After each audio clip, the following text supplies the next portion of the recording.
Bonjour à tous, bienvenue dans l'interview. Nous allons parler de football et de sport avec Rachid Madrad. Bonjour. Bonjour. Vous êtes en charge des sports à la Commission communautaire française. Ça veut dire que vous êtes un peu celui qui gérait les sports pour les francophones de Bruxelles. Vous avez regardé les Diables Rouges hier soir, j'imagine. Comme beaucoup de Belges, j'étais devant mon poste, en famille, moi, avec ma petite fille qui s'était grimée. Je veux dire qu'il y avait de l'ambiance. On était un peu crispés au début. On doutait même au début. Et puis, Vous avez eu 60 minutes difficiles. Oui, je dois dire, on était stressés quand même. On était stressés. Alors, on va pas refaire le match. Juste un mot quand même, il y a eu quelques petits débordements et un décès à Bruxelles. Ça veut dire que le sport n'autorise pas tous les excès. Bah, évidemment, dans l'euphorie de la victoire, parfois, on se laisse aller. Évidemment, ce qui s'est passé là est dramatique pour la personne qui est décédée. Pour le reste, bon voilà, en même temps, c'est national, c'est un événement. Est-ce que c'est de nature à ressouder les Belges ? Je pense en tout cas que ça crée du lien social entre tout le monde et la symbolique est forte, je trouve. On connaît un peu le climat actuel, on est en pleine négociation, etc., formation d'un gouvernement. Je me pose d'ailleurs la question, est-ce que c'est bon pour Bart de Wever, tout ça, je ne sais pas. Mais en tout cas, moi, ce qui me plaît, c'est... je trouve que cette équipe est à l'image de la population.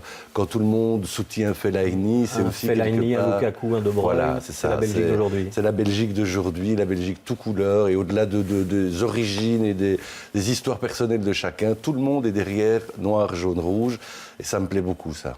Alors, on vous a invité pour parler de sport. Derrière les Diables Rouges, est-ce qu'il y a demain la relève qui se prépare? Est-ce que les clubs de foot, notamment bruxellois, préparent les compagnies ou les Lukaku de demain? Bien sûr que les clubs, en tout cas, ont leurs écoles de formation, etc., préparent la génération de demain. Mais il y a deux types de sports. Il y a le sport d'élite, le sport professionnel, et puis il y a le sport amateur, le sport de tous les jours. Et vous savez, j'ai fait réaliser un cadastre du sport en région bruxelloise. C'était assez édifiant et intéressant. C'est-à-dire qu'on constate quoi? On constate que dans une partie de Bruxelles, la pratique sportive et l'offre d'équipement est liée aux revenus des gens. Et donc, plus vous avez de revenus, plus vous faites du sport, plus la pratique est intense, plus vous vivez dans des communes où il y a de l'équipement, moins vous en avez, moins vous avez la possibilité de pratiquer. Donc si vous prenez la carte de Bruxelles, aujourd'hui, c'est l'ouest de Bruxelles qui a des difficultés d'infrastructure, d'équipement et de pratique sportive. Et ça concerne tous les sports, pas que le football? Tous les sports, de manière générale. Et donc le cadastre portait sur l'offre de sport, la pratique du sport et l'équipement disponible. Et donc grâce à cet instrument-là, aujourd'hui, je ne sais pas qui sera là demain, mais en tout cas, il y a une base pour définir et décider des investissements futurs dans notre région à Bruxelles. Il y a eu 58 millions d'investis dans les infrastructures sportives entre 2004 et 2012.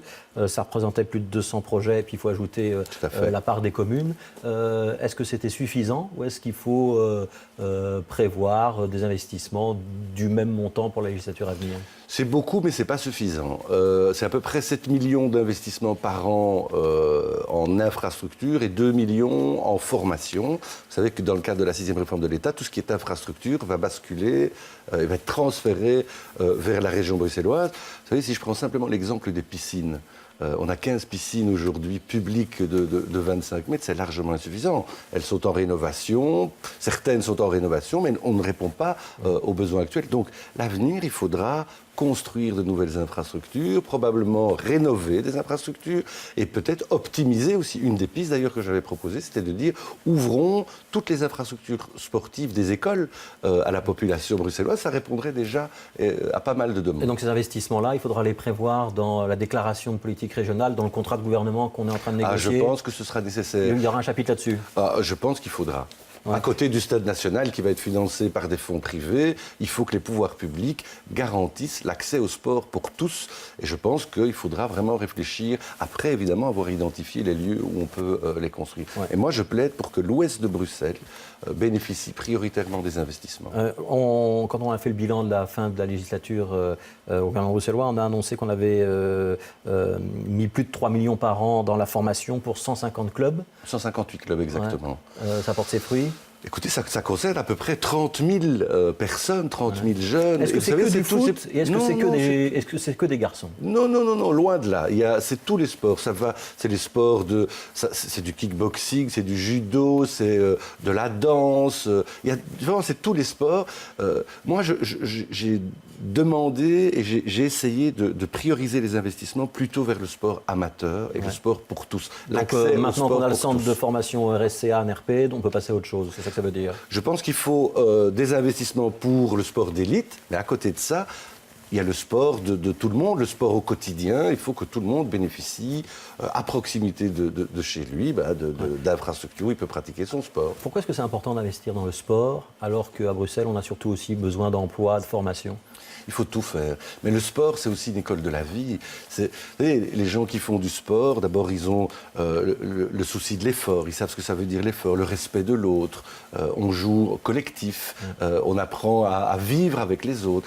Moi, je trouve que c'est une école de la vie. Et donc, il faut absolument investir parce que le sport garantit aussi la santé de nos jeunes. C'est pas négligeable non plus. Et puis, ça permet à des gens qui ont peu de revenus d'avoir de la pratique sportive grâce, par exemple, à des clubs, grâce à des écoles qui ont des infrastructures sportives. Donc c'est très très important. Il ne faut pas qu'il y ait que les enfants de familles, on va dire, dites aisées qui puissent pratiquer le sport dans des infrastructures privées. Alors il nous reste 2 minutes. Je voudrais vous poser d'abord une question sur les négociations en cours. On a vu qu'on parlait budget aujourd'hui. On a le sentiment que ça avance très vite. En région bruxelloise, est-ce qu'on doit être euphorique, optimiste et se dire que la semaine prochaine, on a un accord de gouvernement? Écoutez, de ce que je sais, on me dit que le climat est bon, studieux, et donc ils sont en train de passer en revue les différents dossiers, les différentes thématiques, et là ils sont en train de travailler sur le budget, mais je pense que... 180 millions à trouver. Oui, tout à fait. Ouais. Alors, on a déjà trouvé plus dans des conditions beaucoup plus difficiles. Moi, je suis optimiste et j'espère, comme l'a dit la formatrice, Mme Onkelings, et M. Van Engel, j'espère qu'ils pourront aboutir d'ici le 21 juillet. Vous êtes candidat ministre, Rachid Madran? On n'est jamais candidat ministre, hein. Ça c'est des questions qu'il ne faut pas poser. Il n'y a que les journalistes qui écrivent ça. Il n'y a que les journalistes qui posent ce genre de questions. Bon. Marc-Jean Geisels, autorisé à cumuler son mandat de bourgmestre et son mandat de député régional, c'est bien ou c'est une petite entorse? Écoutez, au PS, on a une règle, c'est l'autonomie des sections. Il y avait une règle dans sa commune. Dans sa section. Et on change la règle. Ce n'était pas le cas dans les 18 autres, hein, mais leur section avait décidé qu'on ne cumulait pas et apparemment... C'était du temps de Grégoire Chapelle. Apparemment, ils ont décidé aujourd'hui de l'autoriser. Chez nous, vous savez, les sections sont libres et autonomes. Ouais. On a un gouvernement bruxellois, je reviens là-dessus, avant le 21 juillet? Ah, j'espère. Je pense que c'est important parce qu'il y a vraiment de gros dossiers qui nous attendent. Et puis, c'est aussi une manière de montrer que Bruxelles est une région mûre et tout à fait capable d'assumer son destin rapidement. Pronostic pour le prochain match des Diables Rouges? Écoutez, je me suis trompé lors du premier match. Vous aviez dit quoi? J'avais dit 2-1 en faveur de l'Algérie, donc c'est vous dire que j'étais pas tout à fait optimiste. Moi, j'espère un 1-0 pour la Belgique face à la Russie. Merci Rachid Madran d'avoir été l'invité de l'interview. Dans un instant, c'est Patrick Vermeer pour la météo. Merci à vous.